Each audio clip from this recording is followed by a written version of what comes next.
पहिली इकडे या, इथे खुर्ची घ्या.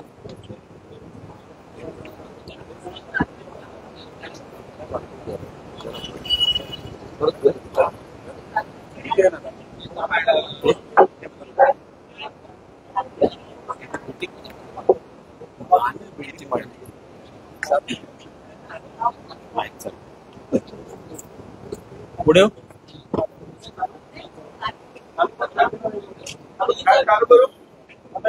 हा जो फॅन आहे ना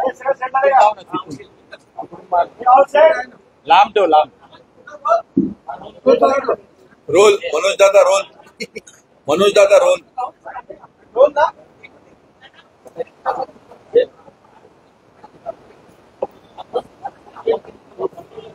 ठेव, फोन कशाला ठेवले?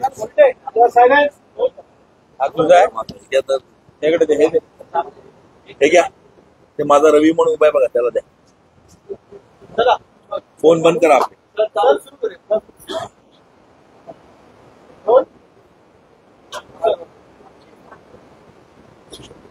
सुरू.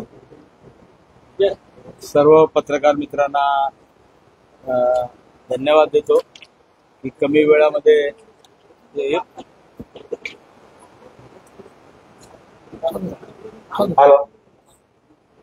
सर्व पत्रकार मित्रांना धन्यवाद देतो की आपण एवढ्या कमी वेळामध्ये आपण इथे मोठ्या संख्येने आल्याबद्दल. मला वाटतं गुरुवारी इलेक्शन आहे आणि इलेक्शनच्या पूर्वी मला वाटतं पत्रकारांशी संवाद साधावा या दृष्टिकोनातून या ठिकाणी उपस्थित आहोत. आमचे सन्माननीय विक्रांतजी चव्हाण साहेब, काँग्रेसचे अध्यक्ष, त्याचबरोबर आपचे अध्यक्ष आपले सुहास देसाई जे अण्णा देशमुख आणि आमच्या महिला आघाडीचे दोन्ही प्रमुख या ठिकाणी उपस्थित आहेत. आज तुम्ही बघितलं असेल, मी त्या ठिकाणी लोकप्रतिनिधी म्हणून जवळजवळ 35 वर्ष या ठाणे शहरामध्ये काम करतोय. 4 वेळा नगरसेवक, महापौर, आमदार, 2दा खासदार, हे सर्व तुमच्या साक्षीनेच मला वाटतं आम्ही इथपर्यंत येऊन पोहोचलेलो आहोत. म्हणजे पत्रकार मित्र नेहमी आम्हाला मार्गदर्शन करत असतात आणि ते करत असताना त्या ठिकाणी ठाणे शहराच्या विकासाच्या मध्ये तुमचा पण तेवढाच योगदान आहे, कारण तुम्ही तिसरा डोळा म्हणून त्या ठिकाणी काम करता. आणि हे करत असताना या ठाणे शहरामध्ये कशा पद्धतीने ठाणा बदलतंय तुम्ही उघड्या डोळ्यांनी बघितलेलं आहे. आणि ठाणे बदलत असताना गेल्या 2.5 वर्षामध्ये या ठाणे शहराची काय अवस्था झाली आहे तुम्हाला सर्व कल्पना आहे. त्याचबरोबर मला वाटतं स्मार्ट सिटी अंतर्गत जे ठाण्यामध्ये जेव्हा त्याची निवड झाली, या ठिकाणी विविध विकास कामाला केंद्र सरकार असेल, राज्य सरकार असेल, महापालिका असेल, आणि ते करत असताना आज तुम्ही बघितलं असेल की ठाणे शहराचा जो कचऱ्याची जी समस्या आहे ती एवढी भयंकर आहे की या ठिकाणी आपण टायगरला जो प्रकल्प या ठिकाणी राबवला तो त्या ठिकाणी भरपूर असा खर्च केला आपण, परंतु ज्या पद्धतीने आपल्याला त्यावेळेला सांगितलं गेलं होतं की कचऱ्यापासून वीज निर्मिती होईल, पण ती काही झाली नाही. आणि त्या ठिकाणी आजही कचऱ्याच्या ज्या डम्पिंग ग्राउंडचा जो प्रश्न आहे तो या ठिकाणी अजूनही प्रलंबित आहे. आणि त्या दृष्टिकोनातून आपण लक्ष घालणार आहोत, कारण तुम्हाला माहिती असेल जवळजवळ 1300 टन कचरा या ठाणे शहरामध्ये दररोज दिवसाला निर्माण होतो. आणि एवढ्या मोठ्या प्रमाणामध्ये कचऱ्याचे निर्मूलन करणं मला वाटतं ठाणे महापालिका ज्या पद्धतीने करायला पाहिजे होते ते केलं जात नाही. म्हणून काही प्रमाणामध्ये विविध ठिकाणी याची आंदोलनं सुद्धा झाली आणि त्यामध्ये मला वाटतं यासाठी स्वतःचा असं डम्पिंग ग्राउंड आणि त्या ठिकाणी या सर्व सुविधा उपलब्ध असतील या दृष्टिकोनातून लक्ष घालू. त्यानंतर ठाणा आपलं बदलतंय, परंतु ठाण्यामध्ये ट्रॅफिकची समस्या एवढी मोठ्या प्रमाणात झालेली आहे की कुठल्याही रस्त्यावरती जायचं झालं म्हणजे मुंबईला आपण ट्रेनने जर गेलो तर 50 मिनिटांमध्ये पोहोचतो आपण. पण तू ठाण्यावरून घोडबंदरवरून ठाण्यात जायचं असेल तर जवळजवळ 1.5 तास लागतो. आणि त्या दृष्टिकोनातून या ठिकाणी आपण एक विजन प्लॅन महापौर असताना त्या ठिकाणी केला होता. आणि ते विजन प्लॅन मध्ये या ठिकाणी कोस्टल रोड व्हावा, पर्यायी रस्ता. कारण तुम्हाला माहिती असेल की भिवंडी बायपास किंवा मुंबई किंवा इतर शहरातून येणाऱ्या ज्या काही हेवी व्हेकल्स आहेत ते संबंध घोडबंदर रस्त्यावरने जातात. आणि त्या ठिकाणी मेट्रोचं काम चालू आहे. आणि तुम्ही बघितलं असेल सर्व्हिस रोड काही प्रमाणामध्ये अर्धवट अवस्थेत आहे. जो डी मार्टच्या इकडे जे काही फॉरेस्टची लँड होती ते आता आम्ही मला वाटतं वर्षापूर्वी ताब्यात घेऊन त्या ठिकाणी सर्व्हिस रोड जो करतोय त्यामध्ये गती आलेली आहे. आणि ते बाकीच्या सर्व्हिस रोडचं काम त्या ठिकाणी पूर्ण होणार आहे. तुम्ही बघितलं असेल की थीम पार्कच्या इथलं सुद्धा सेम तसंच आहे. ती सुद्धा फॉरेस्टची लँड आपण ताब्यात घेऊन म्हणजे थीम पार्क आणि तुमचं डी मार्ट तिथला सर्व्हिस रोड आपण त्या ठिकाणी केलेला आहे. त्याचबरोबर तुमचा जो गायमुख ते बायपास हा जो रस्ता आहे म्हणजे जो आपण खाडी किनाऱ्यावरनं घेतोय, पूर्वी तो मला वाटतं भिवंडी बायपास ते त्या ठिकाणी गायमुख पर्यंत होता. आणि तो रस्ता आपण आता मला वाटतं एअरफोर्स बरोबर 14 वर्ष त्या ठिकाणी सातत्याने प्रयत्न करून रेल्वेचे जवळ आपलं एअरफोर्सचे त्या ठिकाणी कित्येक अधिकारी येऊन गेले आणि त्यामध्ये केंद्रीय रेल्वे मंत्री जवळजवळ 3 ते 4 बदलले. परंतु पर्रीकर साहेबांनी एक 9 महिन्यापूर्वीच या ठिकाणी त्याला जाता जाता मंजुरी मिळाली. आणि गेले कित्येक वर्षाचा अडकलेला हा जो रस्ता आहे जो या ठिकाणी आपण साकेत मार्गे येऊन त्या ठिकाणी कोलशेत त्याचबरोबर गायमुख पर्यंत आपण जाणार आहोत.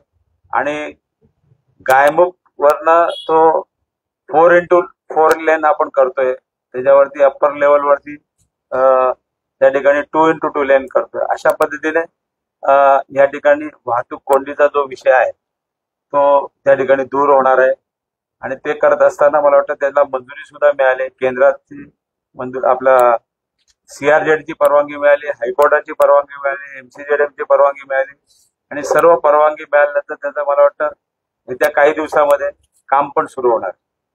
त्याचबरोबर आज तुम्ही बघितलं असेल की हा जो गायमुख ते फाउंटन जो आहे तो रस्ता जर व्यवस्थित फ्लायओव्हर त्या ठिकाणी झाले तर मला वाटतं अर्ध्या अधिक या ठिकाणची वाहतूक कोंडी त्या ठिकाणी दूर होणार आहे. त्याचबरोबर तुम्ही बघितलं असेल की ठाणे बोरिवली या ठिकाणी भुयारी मार्ग ते सुद्धा फॉरेस्टची परवानगी मिळाली.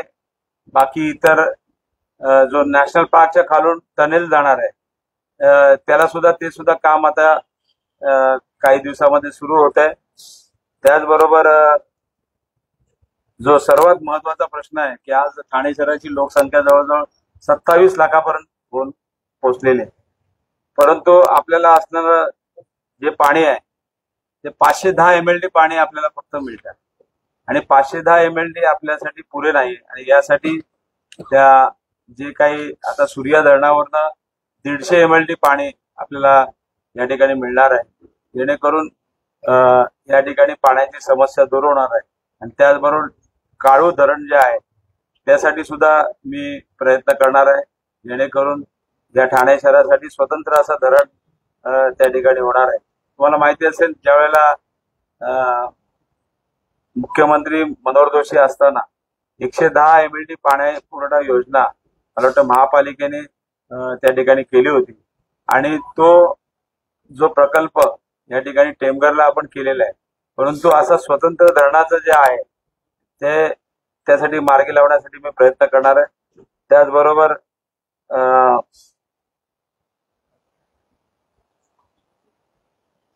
आज तुम्ही बघितलं असेल 20 वर्ष झाले परिवहन सेवेला, आणि या परिवहन सेवेअंतर्गत जी काही बस सेवा आपली चालू आहे ती कशा पद्धतीने चालू आहे तुम्हाला माहिती आहे.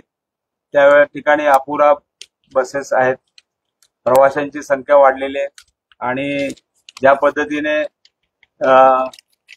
परिवहन बस सेवा असायला पाहिजे ती नसल्या कारणाने आपण वॉटरवेजकडे त्या ठिकाणी लक्ष देतोय.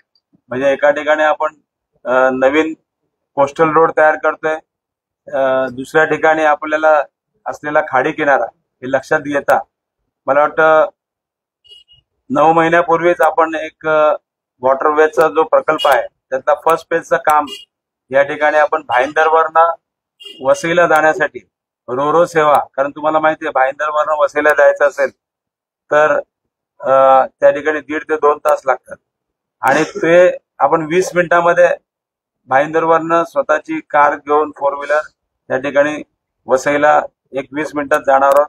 हा फर्स्ट फेज मध्ये या ठिकाणी भाईंदर पुरता मर्यादित न राहता या ठिकाणी आपल्या फाउंटनची जेटी तयार आहे, कोलशेची जेटी तयार आहे, साकेत जवळ त्या ठिकाणी जेटीचं काम येत्या काही दिवसामध्ये सुरू होणार आहे, आणि दुसरा वॉटरवेज त्या ठिकाणी आपण ठाण्यासाठी आपण करतोय, त्याला सुद्धा मंजुरी मिळालेली आहे, आणि तो पर्यायी तिथपर्यंत, आणि जो कळवा खाडीच्या येथे जो रॉक साठलेला आहे म्हणजे जो गाळ साठलेला आहे त्या संबंध त्यासाठी ड्रेजिंग करण्यासाठी सुद्धा आपल्याला निधी मिळालेला आहे.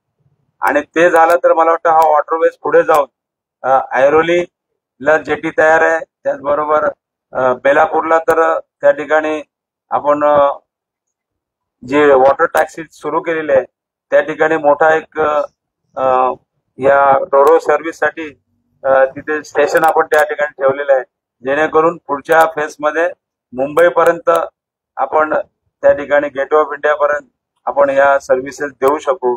जेणेकरून मुंबईला जर जायचं असेल तर मला वाटतं ठाण्यावरनं अर्धा तासामध्ये आपण मुंबईला जाऊ शकतो, या दृष्टिकोनातून मी प्रयत्न करणार आहे. त्याचबरोबरीने ठाण्यामध्ये मेट्रोचं काम चालू आहे, आणि मेट्रोच्या कामाच्या संदर्भामध्ये पाठपुरावा केला असता 2025 पर्यंत त्यांनी सांगितलेलं आहे की ही मेट्रो 2025 पर्यंत पूर्ण होईल, परंतु त्या ठिकाणी कारशेड अजूनपर्यंत त्याचं काम सुरू झालेलं नाही, आणि जोपर्यंत कारशेड होत नाही तोपर्यंत मेट्रोचं काम त्या ठिकाणी परिपूर्ण होणार नाही. मला वाटतं या संदर्भामध्ये त्या बाबतीत सुद्धा पाठपुरावा करणार आहे, जेणेकरून या संबंध तुम्ही जर बघितलं असेल मेट्रोचं काम एकदम धीमी गतीने चालू आहे. फक्त आपण लोकसभेला इलेक्शनला फक्त तिथे पिलरला कलर लावला होता, आता विधानसभेच्या निवडणुकीच्या वेळी फक्त कलर लावलाय, परंतु हे न करता हे काम कसं पूर्ण होईल या दृष्टिकोनातून बघितलं पाहिजे, आणि त्याचा पाठपुरावा मी करणार आहे. त्याचबरोबर तुम्हाला सांगायला आनंद वाटतो की गेले 35 वर्ष या लोकप्रतिनिधी म्हणून मी काम करतोय. त्या ठिकाणी आपण एक विजन डॉक्युमेंट केलं होतं महापौर असताना, त्यावेळेला एक नवीन स्टेशनची निर्मिती हा त्या ठिकाणी त्या कन्सल्टंटने त्या विजन डॉक्युमेंट मध्ये लिहिलं होतं, आणि त्या संदर्भामध्ये जे ऐतिहासिक असं जे ठाणे स्टेशन आहे ते ठाणे स्टेशन आपण मल्टी मॉडेल ट्रान्झिट हब या ठिकाणी तयार करतोय. म्हणजे एअरपोर्टच्या धर्तीवरती त्या ठिकाणी हे संबंध या स्टेशनचं काम सुरू होणार आहे, आणि ग्राउंड फर्स्ट आणि सेकंड लेवलवर पर्यंत हे काम असणार आहे. सॅटीचं तुम्ही बघितलं असेल आपल्या तुळजाभवानी मंदिरापासून ते सॅटीचं काम त्या ठिकाणी सुरू आहे, आणि ते त्याला तुमच्या स्टेशनला त्या ठिकाणी जॉईंट होते फर्स्ट लेवलवरती, आणि ते करत असताना हे जर काम पूर्ण झालं तर हायवेवरनं त्या ठिकाणी स्टेशनला जाऊ शकतो. आणि हे जर स्टेशन झालं मला वाटतं 3 वर्षामध्ये त्याचं टार्गेट आहे, 3 वर्षात ते काम पूर्ण होणार आहे असं त्या रेल्वेच्या अधिकाऱ्यांनी सांगितलंय. त्याला बाकी सर्व आर्थिक मंजुरी सुद्धा मिळालेली आहे, आणि ते मला वाटतं रेल्वेने सुद्धा मंजूर केली आहे. त्याचबरोबरीने सर्वात मोठं महत्वाचं काम म्हणजे माझ्या कारकिर्दीमधलं ते म्हणजे ठाणे आणि मुलुंडच्या दरम्यानचं जे स्टेशन आहे त्याचा पाठपुरावा गेले 14 वर्ष मी या ठिकाणी करत होतो, आणि त्याला यश आलं, परंतु त्या ठिकाणी त्याचं लोकार्पण झालं नाही, कारण राजन विचारायला क्रेडिट मिळेल म्हणून गपचूप काम सुरू त्या ठिकाणी केलं, आणि ते काम जोरात चालू आहे. त्याची मला वाटतं दर 2-3 महिन्यांनी मी पाहणी करतो, आणि ते 2025ला हे ठाणे रेल्वे स्टेशन त्या ठिकाणी या प्रवाशांना आणि या ठाणेकरांना मिळणार आहे, जेणेकरून या माझ्या कारकिर्दीमधलं सर्वोच्च असं काम असेल की जे ठाणेकर त्याची आठवण ठेवतील. आणि ते करत असताना तुम्ही बघितलं असेल कोपरी ब्रिज हे सुद्धा बॉटलनेक होतं, त्याचा सुद्धा पाठपुरावा आपण करून ते बॉटलनेक दूर केलेलं आहे. त्यानंतर तीनाथ नाक्याच्या खाली ग्रेट सेपरेटर आपण करतोय, सुद्धा त्याचे ड्रॉइंग्स बिंग तयार आहेत. आणि ते जर झालं तर मला वाटतं ही जी काय तीनाथ नाक्याला ट्रॅफिक जाम होते ती त्या ठिकाणी होणार नाही. त्याचबरोबरीने मला वाटतं आपल्या महायुतीच्या सरकारच्या माध्यमातून लाडकी बहीण योजना आणली, परंतु आमच्या लाडक्या बहिणी सुरक्षित नाहीत. तुम्ही बघितलं असेल लहान मुलांवरती अत्याचार होत आहेत, लहान मुलींवरती अत्याचार होत आहेत, महिलांवरती अत्याचार होत आहेत. भाईंदरमध्ये तर 65 वर्षाच्या एका महिलेवरती त्या ठिकाणी अत्याचार झाला होता. म्हणजे कशाची कोणाला भीती नाही आणि फक्त त्या ठिकाणी राजकारण चालू आहे. आणि म्हणून जे आदरणीय पक्षप्रमुख उद्धव ठाकरे साहेबांनी त्या ठिकाणी शक्ती बिल आणलं होतं आणि त्याची चर्चा करून विधान परिषद विधानसभेमध्ये त्याला मंजुरी दिली आणि ते केंद्र सरकारकडे पाठवलेलं आहे आणि ते मंजूर करण्यासाठी मी प्रयत्न करणार आहे. त्याचबरोबर तुम्ही बघितलं असेल की ठाणे शहरामध्ये सर्वसामान्य त्या ठिकाणी काही नागरिक राहतात, काही महिला राहतात. आज तुम्ही बघितलं असेल ठाण्यामध्ये एक महिला प्रशिक्षण केंद्र त्या ठिकाणी स्वतःच्या पायावरती उभं राहण्यासाठी एक केंद्र त्या ठिकाणी आपण 3 वर्षापूर्वी बांधून तयार आहे. ते काम थांबवण्याचं काम त्या ठिकाणी या मंडळींनी केलेलं आहे आणि ते प्रशिक्षण केंद्र जे आहे ते मला वाटतं स्वतःच्या पायावर उभं राहण्यासाठी मग त्या आमच्या महिलांसाठी खास करून आपण ते करतोय आणि ते प्रोजेक्ट सर्व रेडी आहे, परंतु 2.5 वर्षापासून त्याला लॉक लावून ठेवलेलं आहे. ते सुद्धा आपण लवकर चालू करणार आहे. त्याचबरोबर तुम्हाला माहिती असेल महिलांना स्वतःच्या पायावर उभं राहण्यासाठी आपण अबोली रिक्षा त्या ठिकाणी केला होता. त्यासाठी एक स्वतंत्र कायदा त्या ठिकाणी, कारण त्यामध्ये महिलांसाठी तरतूद नव्हती या रिक्षाच्या, त्यासाठी स्वतंत्र कायदा आपण तयार केला आणि त्या महिलांना सेपरेट परमिट मिळवून देण्यासाठी त्या ठिकाणी हे केलेलं आहे आणि स्वतःच्या पायावर उभा राहून महिला त्या ठिकाणी रिक्षा चालवत आहेत. त्याचबरोबर या ठिकाणी तुम्ही बघितलं असेल ठाणे शहरासाठी एक कलादालनचं आपण मोठ्या ह्याच्यात उद्घाटन केलं, परंतु कलादालन कुठे आहे तेच मला वाटतं आता कोणा लोकांना माहित नाही, विसरलेत. आणि त्या कलादालनाची खरी निर्मिती आज तुम्हाला माहिती असेल आपल्याकडे चांगले फोटोग्राफर्स आहेत, सर्व चांगले कलाकार आहेत, त्यांच्यासाठी आपण त्या ठिकाणी कलादालन तिकडे उभं केलं होतं. परंतु आज कलादालन असून सुद्धा आपल्याला गडकरी रंगायतमध्ये त्या खालच्या बेसमेंटमध्ये आपल्याला हे घ्यावं लागतं. ते कलादालन अद्ययावत करून पुन्हा एकदा या लोकांच्या सेवेमध्ये आपण ते करणार आहोत. त्याचबरोबर जे टोल नाक्याचा जो विषय आहे त्या टोल नाक्याच्या आंदोलनामध्ये मला वाटतं सर्व पक्षाची लोक याच्यामध्ये सामील होते. त्यामध्ये काँग्रेसची लोक होते, त्यामुळे राष्ट्रवादीची लोक होते आणि या सर्व लोकांच्या आंदोलनाच्या मुळेच हे सर्व झालं होतं. परंतु हे करत असताना आज त्यांना 1000 कोटी जे देणार आहेत ते कुठून देणार आहेत आणि कशा पद्धतीने कोणाच्या खिशातून देणार आहेत. आज ज्या पद्धतीने आज सर्वसामान्य जनतेची दिशाभूल करण्याचं काम हे सरकार करते आणि नक्कीच मला खात्री आहे की या ठिकाणी या सरकारच्या माध्यमातून जे काय पद्धतीने सरकार काम करत आहे ते आपल्या डोळ्यासमोर आहेच. त्याचबरोबर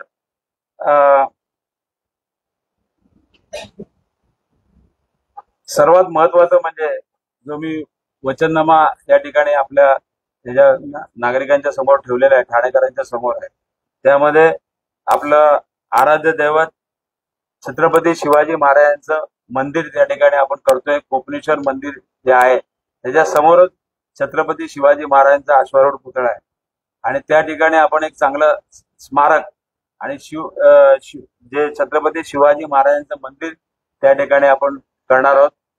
त्याचबरोबर आमचे गुरुवर्य धर्मवीर आनंद दिघे साहेब यांचं एक चांगलं स्मारक या ठिकाणी आपण करणार आहोत. त्याचबरोबर या ठिकाणी रंगो बापूजी चौक हे जे तलावपाळीवरती आहे ते सुद्धा काम काही मंडळी तिथे थांबवलेलं आहे आणि तो सुद्धा चौक अद्यावत आपण करणार आहोत. त्याचबरोबर ठाणे शहरामध्ये अजूनही मला वाटतं 50% गॅसची लाईनचं जाळं त्या ठिकाणी आहे. अजून कित्येक ठिकाणी गॅसची लाईन पोहोचली नाही. या दृष्टिकोनातून आपण प्रयत्न करणार आहोत. त्याचबरोबर सर्वात महत्वाचा असा विषय आहे तो म्हणजे MSEBचे जे काही सबस्टेशन आहेत या ठिकाणी कित्येक ठिकाणी सबस्टेशन साठी जागा आपल्याला मिळत नाही. तुम्हाला कल्पना आहेच की आचारसंहिता लागायच्या आदल्या दिवशी मला वाटतं डेव्हलपमेंट प्लॅन त्या ठिकाणी मंजूर केला. आमचे सन्माननीय विक्रांतजी चव्हाण यांनी त्या ठिकाणी आवाज उठवला होता, परंतु विरोधकांचा आवाज या ठिकाणी नेहमीच दाबला जातो की या ठिकाणी तुम्ही बघितलं असेल की हा प्रारूप विकास आराखडा जेव्हा बनवताना या ठिकाणी 3 वर्षापासून लोकप्रतिनिधी नाही आणि असं असताना सुद्धा या ठिकाणी कोणाला विश्वासात न घेता गपचूप त्या ठिकाणी बिल्डरच्या सोयीसाठी हा प्रारूप विकास आराखडा या ठिकाणी त्या ठिकाणी मंजूर केलेला आहे आणि म्हणून याला विरोध आहे.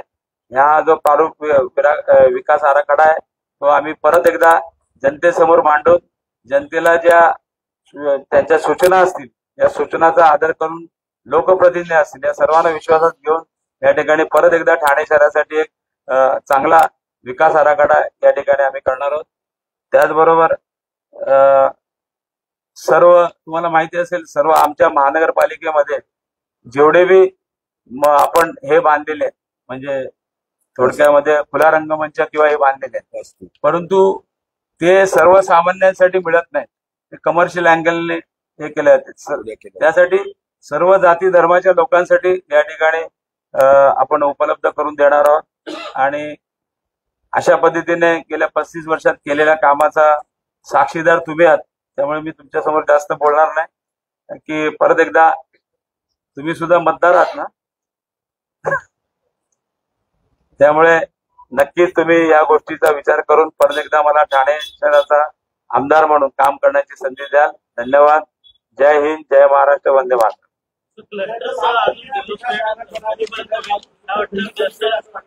मोठ्या प्रमाणात ठाणे शहरात देखील राबडी असेल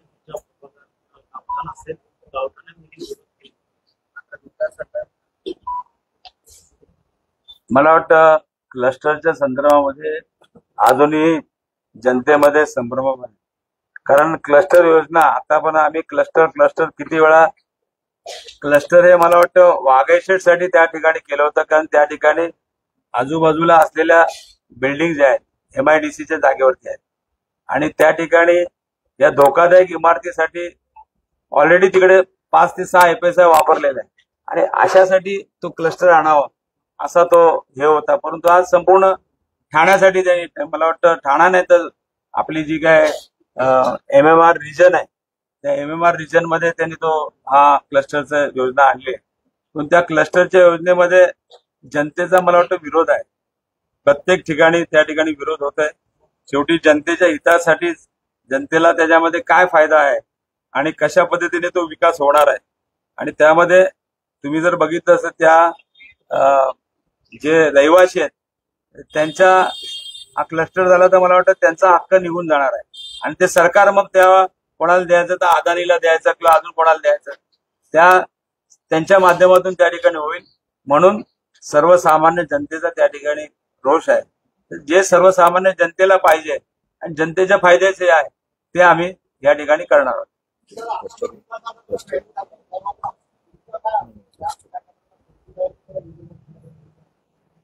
मगाशी सांगितलं की जो विकास आराखडा जो केलेला आहे इथल्या कुठल्याही लोकप्रतिनिधी किंवा कुठल्याही पक्षाच्या कुठल्याही नेत्याला या ठिकाणी माहित नाही. गपचूपपणे इलेक्शनच्या आदल्या दिवशी या ठिकाणी तो मंजूर केला गेला जशा बाकीच्या योजना त्यांनी मंजूर केल्या आणि हे संबंध एका बिल्डरच्या सांगण्यानुसार हा संबंध विकास आराखडा केलेला आहे. त्यामुळे मला वाटतं या संदर्भात सर्वांचा विरोध आहे. हा जनतेच्या समोर हा विकास आराखडा आला पाहिजे. तिथल्या ज्या लोकप्रतिनिधी आहेत तिथले राहणारे रहिवासी आहेत त्यांना विश्वासात घेऊन त्या ठिकाणी हा विकास आराखडा मंजूर झाला पाहिजे. सरकार ठाण्यामध्ये उद्धव ठाकरेंची सभा होती. मंचाचा काही भाग खचलेला पाहायला मिळाला. याच्यामध्ये आशिष शेलारांनी ट्विट केलेलं आहे की त्यांच्या प्रत्येक पराभवाचा इतिहास ठाण्याने सुद्धा रचला आहे आणि भाषण संस्था त्यांच्या पायाखाली मान्य करते. मला वाटतं पहिलं आशिष शेलारांनी मुंबईचं बघावं. इथं ठाण्यासाठी आम्ही लोक मजबूत आहोत, आम्ही ठाणेकर आहोत, त्यामुळे तुम्ही त्यांची काळजी करू नका, आम्ही मजबूत आहोत. लोकसभेमध्ये कुठेतरी हा, मला वाटतं आशिष शेलारांनी पहिला राजीनामा द्यावा, कारण त्यांनी त्यावेळेला भाष्य केलं होतं की यांच्या एक पण सीट येणार नाही आणि एवढ्या सीट आल्या महाविकास आघाडीच्या, तर त्यांना बोलायचा काय हक्क नाही. त्यांनी पहिलं त्यांच्या मतदारसंघामध्ये लक्ष घालावं. जास्तीत जास्त सीट आल्यामुळे कुठेतरी लाडकी बहीण योजना या ठिकाणी आली, त्यामुळे कुठेतरी पायाखालची वाढ सरकलेली आहे. बहिणी तुम्हाला धडा शिकवला असतो. कोण म्हणतात आमच्या बहिणी सुरक्षित आहेत का? तुम्ही 1500 रुपये घेता आणि त्यांची अब्रू लुटणाऱ्याला तुम्ही साथ देता. हे जर असेल तर मला वाटतं कुठल्या बहिणी यांना मतदान करणार आहे? आज कुठलीही महिला आमची सुरक्षित नाही. आज लहान मुली सुरक्षित नाही. मी मगाशी सांगितलं की एक ज्येष्ठ 65 वर्षाच्या महिलेवरती अत्याचार केलाय. तुम्ही सरकार चालवण्यामध्ये लायक नाहीत, हे सरळ सरळ लोकांचं मत आहे. आणि यावेळी इलेक्शनला तुम्हाला लोक तुमची जागा दाखवतात. अक्षय शिंदेचं एन्काउंटर टीका केली. हो, पण त्या मागचे जे काही सूत्रधार होते ते सूत्रधार त्या ठिकाणी त्यांना झाकण्यासाठीच हा संबंध एन्काउंटर केला असं सर्वांचं मत आहे. तुम्ही या सर्व त्याच्या मागच्या पडद्यामागचे सूत्रधार तुम्ही काढलेत नाहीत ना. कोण होते, काय आहे ते संपून टाकले ना. आणि आमची सत्ता आल्यानंतर आम्ही सर्व ते उघडकीस काढलो. कटेंगे तो बटेंगे हमने किती सेफ असा नारा होती. मला वाटतं आपण विकासाच्या मुद्द्यावर बोलू. आपली सर्व एवढी चर्चा, प्रेस कॉन्फरन्स एवढ्या चांगल्या पद्धतीने झालंय. आपण मला वाटतं यासाठी लोकांना एकत्र करण्यासाठी तुम्ही प्रयत्न करा, लोकांना एकत्र ठेवण्याचा प्रयत्न करा. इथे या महाराष्ट्रामध्ये, देशामध्ये सर्व जाती धर्माची लोक असतात. सर्वांना बरोबर घेऊन काम करायला पाहिजे. कळलं गेलंय? तर तुमच्या अशा घोषणेने काय फरक पडत नाही. संधी द्यावी आणि इकडे अविनाश जाधव देखील संधी द्यावी असं आणि आता तुम्हाला उमेदवारी जनता ठरवेल ना. आम्ही जनतेच्या न्यायाला, कारण आता सुप्रीम कोर्ट न्याय देत नाही, हायकोर्ट देत नाही. मग आता जनतेचं न्यायालय सर्वात श्रेष्ठ न्यायालय. तिथे काय स्टे मिळणार नाही किंवा मॅनेज होणार नाही. जनता सुज्ञ आहे. जनता त्याचं या इलेक्शनला नक्कीच त्यांना त्यांची जागा दाखवणार.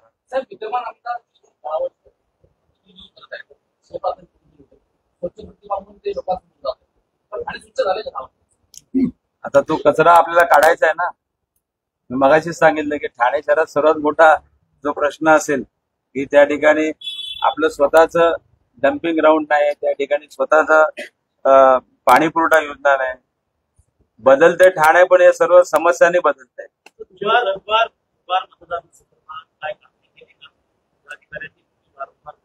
मला वाटतं इथे सत्ताचा गैरवापर करून लोकसभेत झाला यावेळेला पण, परंतु हे नागरिक या ठिकाणी आता दक्ष आहेत आणि हे नागरिक मला वाटतं उतरतील मतदानासाठी आणि त्यासाठी आम्ही आवाहन केलेलं आहे.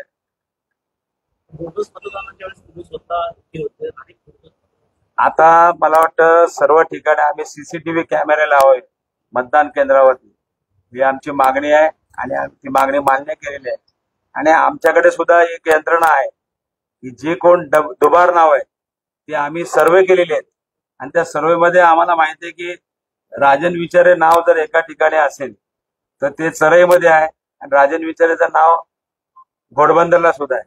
तर आमच्या घोडबंदरच्या लिस्टमध्ये पण त्याचं नाव असेल आणि सीसीटीव्ही कॅमेऱ्यामध्ये आम्हाला माहिती तर पडणारच ना कोण कुठे जाऊन मतदान करतो. आणि त्याचे आम्ही सर्व सांगत नाही, पण ती यंत्रणा आम्ही आमची स्वतःची लावलेली. उद्धव ठाकरेंची बॅग चेक करण्यात आली होती. त्यानंतर काय वाटतं काही दिवस उरलेत, त्यामुळे 20 तारखेपर्यंत काय वाटतं त्या ठिकाणी सत्ताधारी म्हणतात की आमची देखील बॅगा चेक करतात. उद्धव ठाकरे संपत्ती मिळवण्यासाठी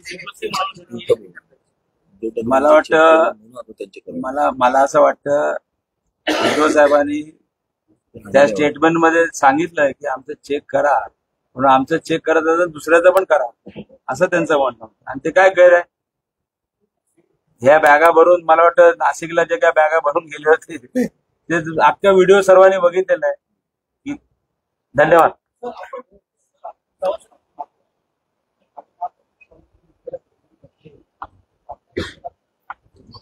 ठाणे महानगरपालिकेचं कोकण रोड नंबर 2 ला होतं. मी बोल मला वाटतं मी बोलतो ना. हे बघा, ठाणे महानगरपालिकेचं मुख्यालय अक्षय, ठाणे महानगरपालिकेचं मुख्यालय हे स्वतः सभागृहात सरनाईकांनी मागणी केल्यानंतर मी आणि अशोक वैद्यांनी मागणी केली होती आणि सूचना मांडली होती आणि ती सूचना मंजूर झाली होती की कॉर्नरला जे जेके केमिकल आहे तिथे प्रशस्त मुख्यालय 25 एकरामध्ये व्हावं आणि ते मंजूर करण्यात आलेलं होतं. मग ते मुख्यालय आत न्यायचं कारण काय? नंबर 1. नंबर 2 तुमचा क्लस्टरचा विषय, त्याच्यावरती जरा वेगळं मला मांडायचं. बीजेपीचं कार्यालय बांधलं तिकडे कॉर्नरला म्हणून ते तिकडचं त्याला झुकतं माप दिलं आणि तो 147 खाली तो शासनाकडे अपीलमध्ये आहे त्या संदर्भात की तो भूखंड परत मिळावा. मग तो घेतलेला आहे आपण, तो ऑलरेडी मंजूर झालेला आहे मध्ये तो भूखंड. दुसरं तुम्ही म्हणाल उद्धव ठाकरेंची बॅग चेक केली. उद्धव साहेबांची बॅग चेक केली हे जनतेसमोर आलं म्हणून हे निवडणूक यंत्रणा पूर्ण त्यांच्या दबावाखाली आहे. मग तो फार्स बनवण्यात आला की आता सगळ्यांची चेक करतायत. हा मुद्दा घ्या. तिसरा क्लस्टरचा मुद्दा तुम्ही सांगितला. मी विकास आराखड्याला आम्ही विरोध करताना स्पष्ट सांगितलं होतं, तुम्ही पत्रकार आहात, तुमच्या समोर हा विकास आराखडा मांडला पाहिजे होता. क्लस्टर मधील युआरपी आणि युआरसी हे 2 प्रकार आहेत. अर्बन रिन्युअल क्लस्टर आणि अर्बन रिन्युअल प्लॅन त्याच्यातले ठिकठिकाणी आणलेले. तर ते जेव्हा आणले तर त्याचा संपूर्ण अंतर्भाव या डीपी मध्ये पाहिजे होता. तो कुठे ठेवण्यात आलेला नाही. ते बोलतो आम्ही क्लस्टर सेपरेट राबवू, असं नाही चालत. जेव्हा तुम्ही विकास आराखडा आणता जनतेसमोर तो क्लस्टर एक भाग आहे त्याचा.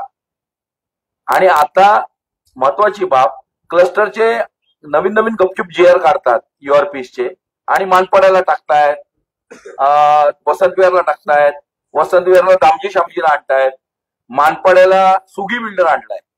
जसा आता कोपरीला सुगी बिल्डर आणला, हा सुगी बिल्डर यांचा खास आहे, तो शिंदेचा खास आहे, सीएमचा. सचिन जोशी त्याला आणतायत आणि हा सुगी बिल्डर राज ठाकरेंचा पण खास आहे. बरोबर आहे.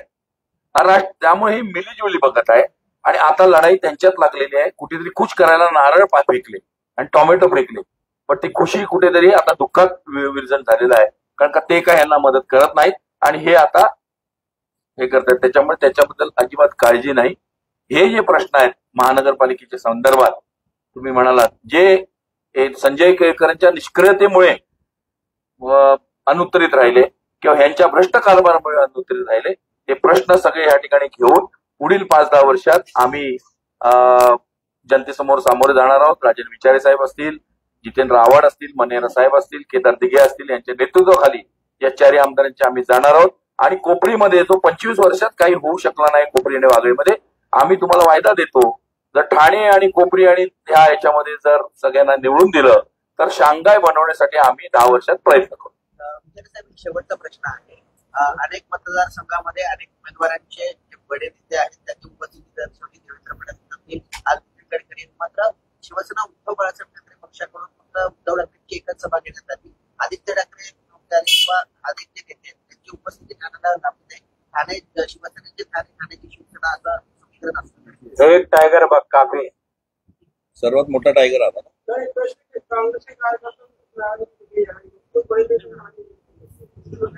अरे इधर कांग्रेस का मालिक बैठा है, कांग्रेस का मालिक बैठा है ना. वो कार्यकर्ता जो नाराज है वो बिकाऊ कार्यकर्ता है. वो उसका जकात चोरी और सब उसका डेवलपमेंट बाकी है उधर. महाविकास आघाड़ी जो भी चिल्लर है. सक्षम चिल्लर है. चलो चला.